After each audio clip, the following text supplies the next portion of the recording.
Ibinahagi ng Red Cross Kawayan Branch na kasalukuyang mababa ang kanilang supply ng dugo ngayong katapusan ng Enero. Ayon sa Red Cross Kawayan, hinihikayat nila ang mga kwalipikadong individual na personal na magtungo sa kanilang opisina upang mag-donate ng dugo. Ipinapaalala rin nila na ang mga donor ay dapat may sapat na pahinga, nasa mabuting kalusugan, at walang nararamdamang ubo o sipon sa araw ng donasyon. Ibinahagi rin ng sangay na noong nakaraang taon ay naging sapat ang kanilang blood supply matapos magsagawa ng bloodletting activity bago ang Pasko at Bagong Taon kung saan nakalikom sila ng humigit kumulang 225 bags ng dugo. Gayunman hindi ito nagtatagal dahil limitado lamang ang panahon ng paggamit ng dugo. Nilinaw ng Red Cross Kawayan na ang dugo ay may shelf life na 35 days lamang at kinakailangang itapon kapag lumampas na sa panahong ito.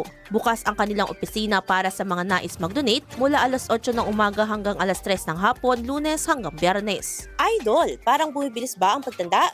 Ang dahilan, hina ang cell division na pagpapalit ng bagong cell habang nagkakaedad. Natutuyo ang balat dahil sa paghina ng elasticity. Para mapigilan ito, mag-DTX 500 na. May antioxidants at vitamins, polyphenols at flavonoids na pumipigil sa collagen degradation. Sikreto sa pagiging young looking mo. Para maging healthy, mag-DTX 500 palagi. Para sa IFM News, ako si Idol Sena Marie Akdang. Idol! IFM News.